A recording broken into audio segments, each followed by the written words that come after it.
अगर तुम भी क्लास 12th में हो तो तुम्हें अपनी सेल्फ इम्प्रूवमेंट जर्नी स्टार्ट कर देनी चाहिए। तो मैं भी क्लास 12th में हूँ और मैं पिछले 2 महीने से यूट्यूब और वर्कआउट कंसिस्टेंटली कर रहा हूँ। एंड ये एक बहुत ही अच्छा मौका है तुम्हारे लिए कि तुम भी मेरे साथ मिलके अपना सेल्फ इम्प्रूवमेंट जर्नी शुरू करो। हम सब साथ में मिलके वर्कआउट करेंगे, स्टडी करेंगे एंड अपने डाइट पे ध्यान देंगे। क्लास 12 तुम्हारे लिए एक आखिरी मौका है जिससे तुम अपने फ्यूचर सेल्फ को एक बेटर फ्यूचर दे पाओगे। लोग कहते हैं कि क्लास 12 कर लो उसके बाद मज़े ही मज़े है, बट ऐसा कुछ नहीं है। लाइफ की सबसे बड़ी जर्नी क्लास 12 के बाद ही स्टार्ट होती है। एंड अगर तुम अभी कंसिस्टेंट एंड डिसिप्लिन नहीं बन पाओगे तो तुम्हारा फ्यूचर सेल्फ बहुत ज़्यादा हर्ट होगा। अगर तुम अभी अपने आप को बेटर डिसिप्लिन नहीं बनाओगे तो क्लास 12 के बाद तुम्हें और भी ज़्यादा प्रॉब्लम्स को झेलना पड़ेगा, क्योंकि उस टाइम पे तुम्हें बहुत सारी चीज़ों पे फोकस करना पड़ेगा, जैसे कि पैसा कमाना या करियर या कॉलेज या फिर एक अनबीटेबल कंपटीशन का सामना करना।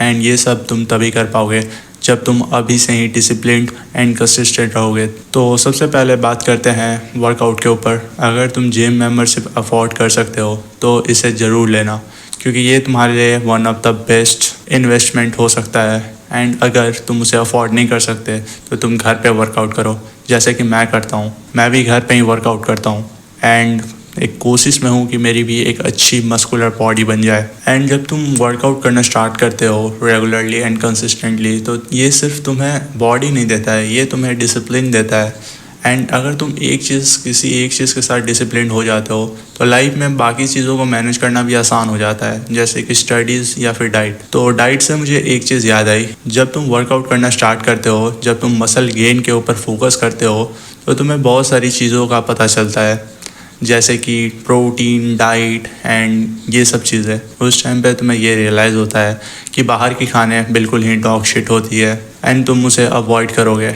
एंड तुम कहीं ना कहीं अपने डाइट को बेटर बनाना चाहोगे, जैसे कि तुम अपने डाइट में प्रोटीन ऐड करोगे एंड मल्टी न्यूट्रिएंट्स कंज्यूम करोगे। तो ये सब चीज़ें सिर्फ तुम्हारी अभी के लाइफ को ही अफेक्ट नहीं करती है, बल्कि ये तुम्हारे 30s एंड 40s के लाइफ को भी बहुत ज़्यादा अफेक्ट करती है। तो अगर तुम अपना सेल्फ इम्प्रूवमेंट जर्नी यहाँ से स्टार्ट करते हो तो तुम्हारा आने वाला 30 या 40 ईयर्स भी बेस्ट रहेगा। या तो तुम 30 या 40 साल के होने के बाद डायबिटीज़ लेके घूमो और ना चलने वाला नी और हेयर फॉल का सामना करो, या फिर आज तुम अपना सेल्फ इम्प्रूवमेंट जर्नी स्टार्ट करो एंड अपने 40s या 30s में बिल्कुल ही फिट रहो, अपने बच्चों के साथ रनिंग करो और एक बेस्ट लाइफ जियो। That's where self improvement will get you. एक बेटर डाइट ना सिर्फ तुम्हें चेंज करता है, बल्कि ये तुम्हारे पूरे लाइफ को बदल के रख देता है। तुम अभी जो खाते हो वो तुम्हारे आने वाले 30s या 40s में रिफ्लेक्ट करता है। आज तुम अगर बहुत ज़्यादा शुगर कंज्यूम कर रहे हो तो इन फ्यूचर तुम्हें डायबिटीज़ का सामना करना पड़ सकता है। शुरू में तो ज़रूर लगता है कि इन सब चीज़ों से कुछ नहीं होने वाला, बाहर का खाना खा ही लिया तो मैं कहाँ बीमार पड़ रहा हूँ, बट ये सब चीज़ें इतनी जल्दी अफेक्ट नहीं करती है। काफ़ी लोग बहुत ज़्यादा नशे करते हैं एंड उन्हें लगता है कि मुझे कहाँ ही कुछ हो रहा है और मुझे आगे भी कुछ नहीं होगा, बट ऐसा नहीं है।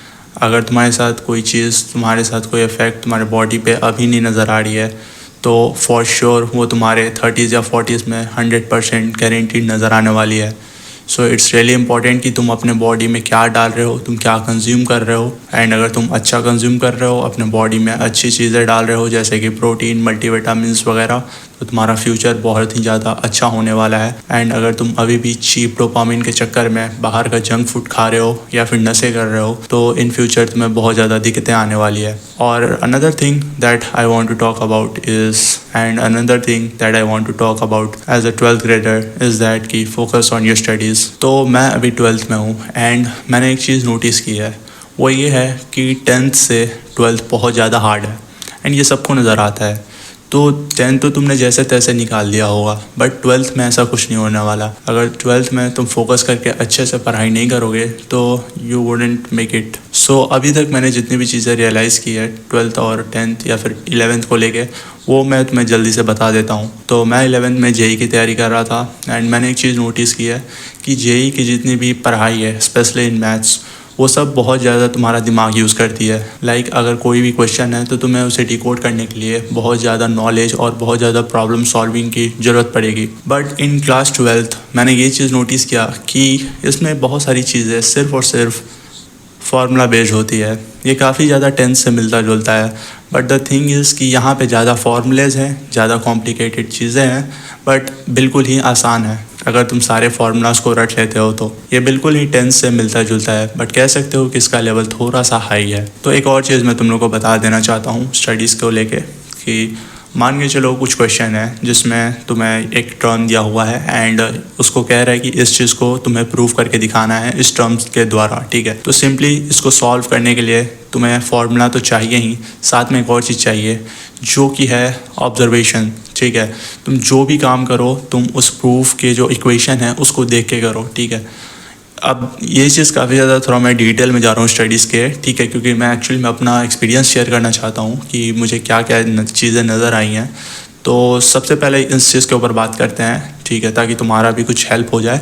तो ये है कि जब भी तुम कोई प्रूफ वाला क्वेश्चन देखो तो हमेशा कोशिश करो कि जो प्रूफ में दिया हुआ है, जिस तरीके से प्रूफ में जो इक्वेशन दिया हुआ है उसे तुम उसी तरीके से जो तुम्हारा मेन टर्म है उसको तुम मैनिपुलेट करो, ठीक है।